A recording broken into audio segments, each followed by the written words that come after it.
On to all the market action of the day. It was a topsy-turvy day on Dalal Street. The Nifty and Sensex reversed their gains post-lunch after hitting record highs. So let's bring those charts up for you.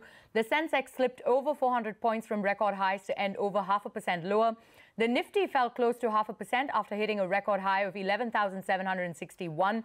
But this sell-off was seen across the board. The mid-caps fell over 1%, while the Nifty Bank fell about 500 points.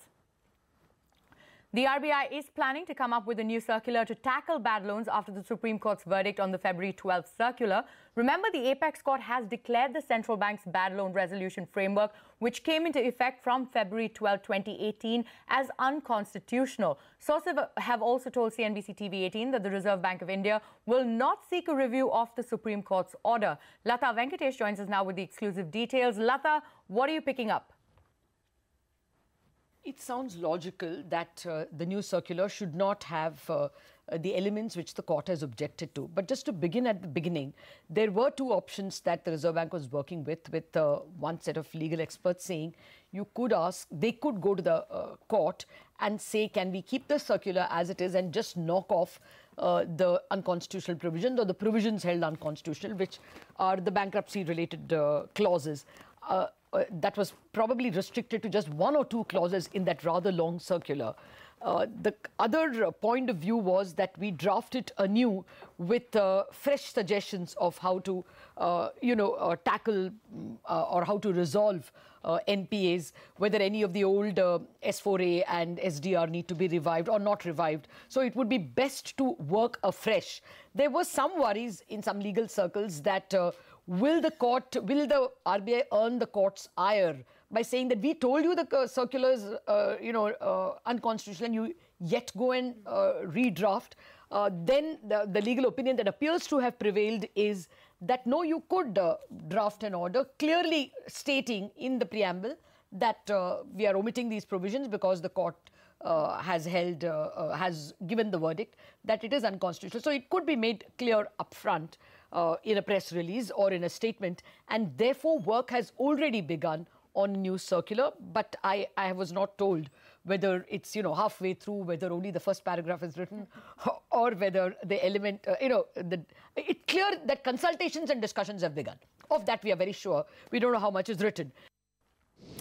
All right, Lata, thank you so much for those details. So, Lata, there with what the RBI plans to do to tackle bad loans after the Supreme Court's order on that February 12th circular case. This verdict has brought a big relief to the power sector. So what are the government's expectations regarding the impact of the SC ruling on the power sector debt? Anshu Sharma joins us now with the details. Anshu, what are you picking up?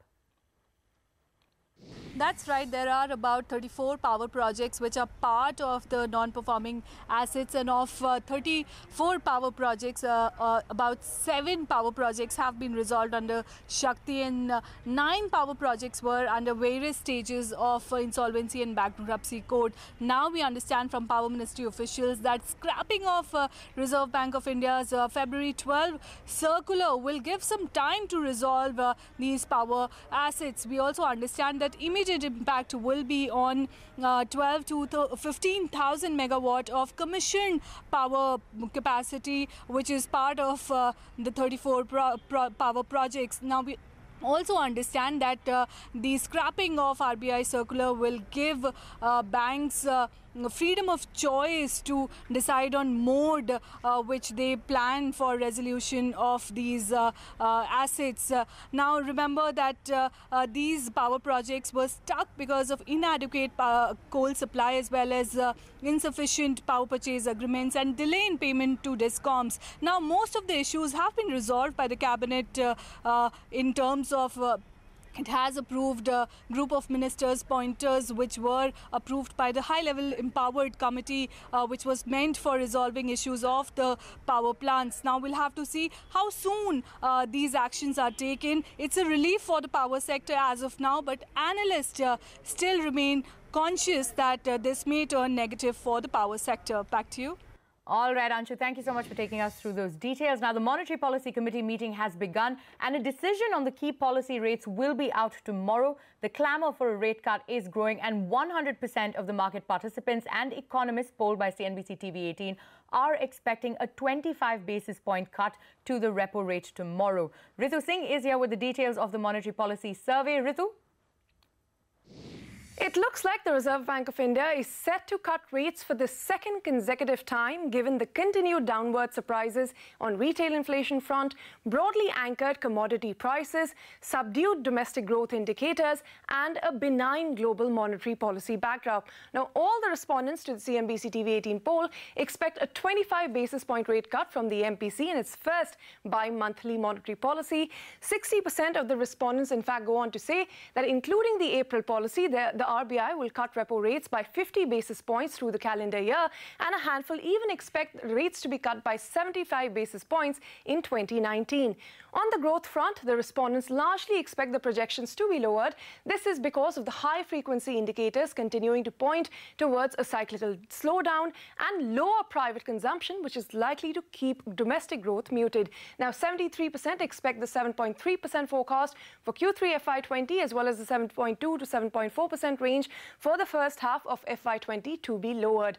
On the retail inflation front, which continues to be below the 4% targeted by the RBI, in fact, in the last reading, it was below 3% even. Here, the expectation is that the inflation projections may not be lowered just yet, especially with monsoons round the corner, which could significantly impact the food prices. Therefore, 60% of our respondents expect the 3.2 to 3.4% projection for CPI inflation for the first half of FY20 to be left unchanged, and 80% expect the Q3 forecast to also be left unchanged. Now, as core inflation has remained sticky, that is the problem that continues to mount. Now, the stance of the RBI is also expected to be maintained in the neutral mode, and the tone could be more or less similar or more dovish compared to the last policy, given the growth and inflation dynamics. All right, Ritu, thank you so much for those details. But let's cut across to Uday Kotak, who is addressing a press conference on IL&FS.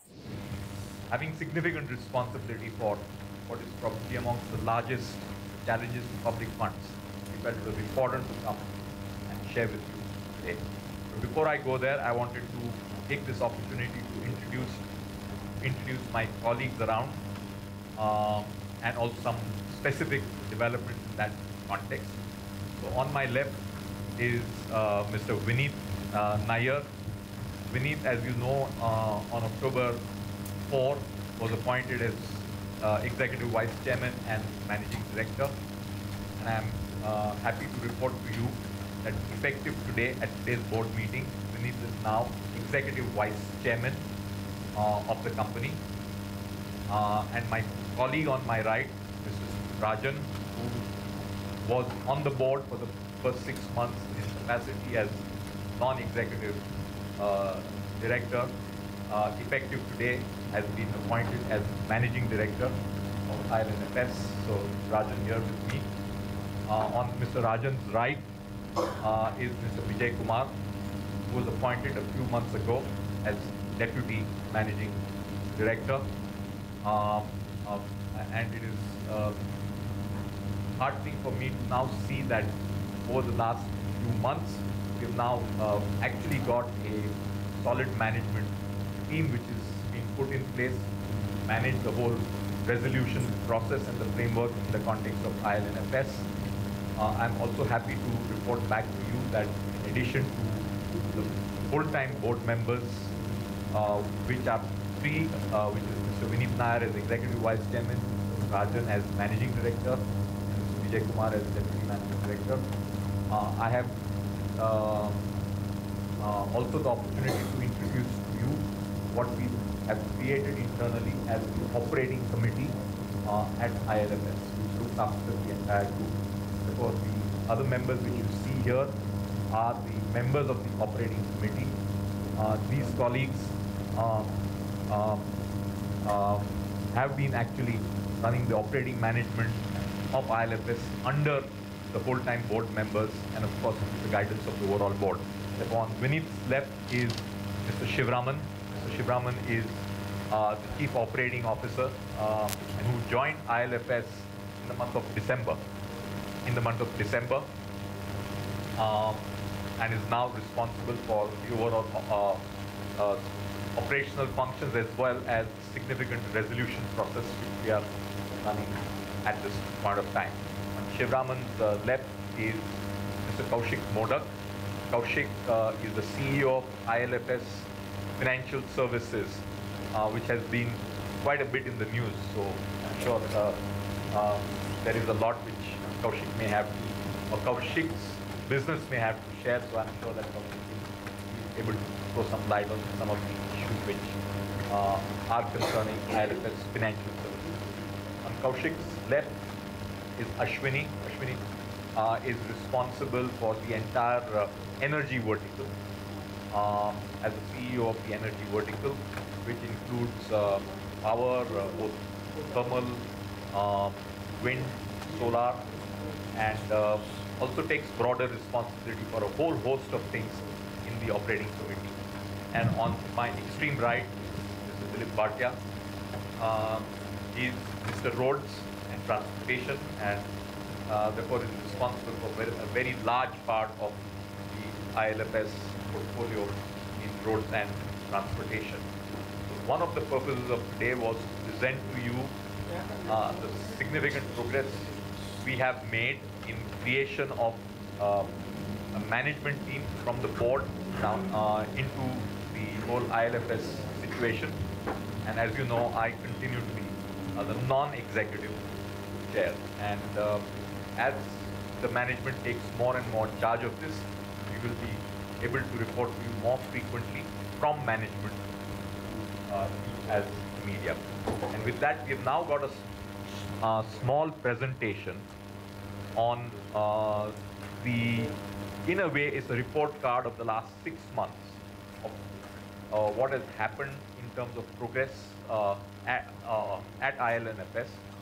And I will have my colleague Shivraman take you through that, and we can do Q&A after you've gone through the full presentation. We will also be giving you a copy of the presentation at the end of this. So with that, over to you, Shivraman, and we will go here so that you can see.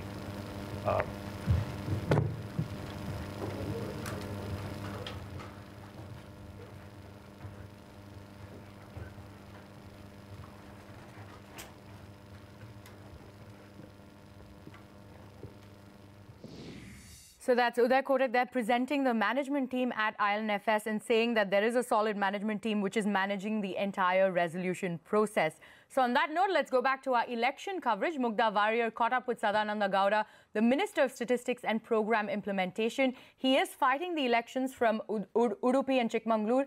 Mugdha asked him about his prospects and why the NSSO report on jobs has been stalled by the government. Take a look.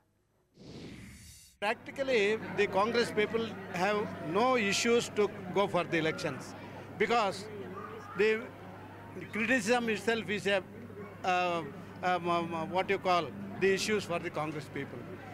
Employment generation means they feel that only the persons who are working in some companies, factories, or in the government, that is not itself is a job. See, Mysore-Bangalore, a national highway at the cost of 7,200 rupees has been already started working. 6,000 people have been employed in 2 stretches. Is it not an employment generation? So they feel that the employment generation, in the sense the people working in the government sector or engaged in some IT sector, that itself is employment. Under skill development, we have trained so much people, and under Mudra Yojana, 14 crore people, they took loans and they are self-employed. When will NSSO come out with the job data? Soon after, see, now code of conduct is there. See, practically what happened, earlier it was once in 5 years. Now we started once in a year as far as rural is concerned, and a quarterly in urban areas, because so many people are now eager to have employment generation.